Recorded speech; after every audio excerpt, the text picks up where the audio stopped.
Prasat Bakong is the first great sandstone pyramid, or mountain temple built by the ancient Khmer. Consecrated in the late 9th century during the reign of King Indravarman I, it was the centerpiece of the ancient city of Hariharalaya that we know today as Roluos. The site is located around 15 kilometers east of the Siem Reap city center and easily reached via sealed roads either by car, tuk-tuk, moto, or even bike. On the eastern and western entrance of the site you'll find drink and food stalls, plus some selling local souvenirs. You can easily spend an hour here and the area is a very pleasant place to spend time.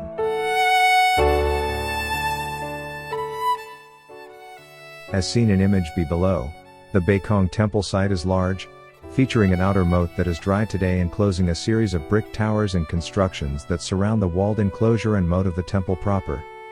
Much of this area has only recently been cleared with some of the brick towers opened up for public visiting and more on those here.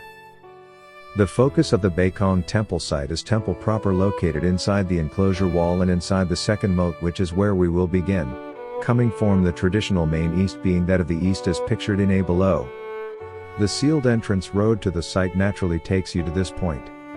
Inside this enclosure a causeway leads from the Gapura, entrance pavilion, to the sandstone pyramid featuring 5-step levels.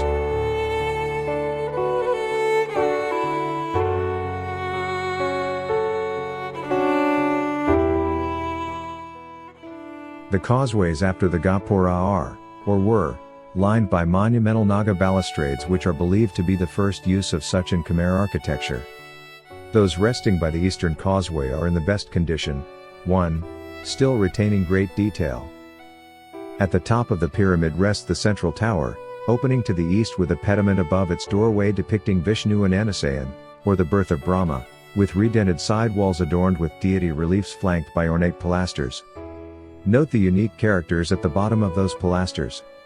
The other 3 sides, featuring false doors, again flanked by deity, ornate pilasters, and doorways topped by lintels albeit very decayed. This theme continues up the levels of the tower that reduce in size as they go.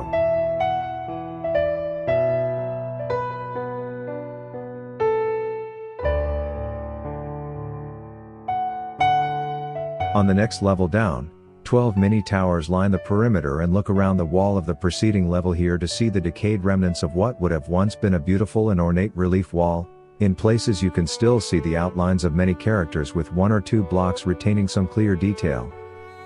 On the next 3 levels, monolithic elephants guard each corner while lions guard the staircases. On the lowest level, entrance gapuras at each cardinal point give access to the stairs leading up. On the staircases, below the lions, you can see the reliefs of Dvarapala and deity. At the edge of the platform of each level, you can see notches that may have received wooden beams to support a roof structure.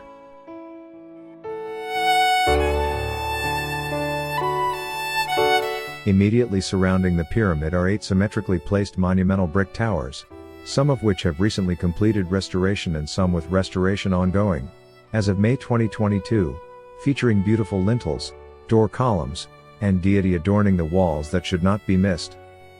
At each corner inside the enclosure there are brick buildings, those on the southeast corner being in the best condition. On the eastern side they are elongated appearing in pairs, while on the western side singular square structures. Also on the eastern side, 2 long halls flank the causeway on a east-west axis which are both preceded by 2 smaller shrines. 2 further long halls flank the causeway just before the Gapura, these, on a north-south axis.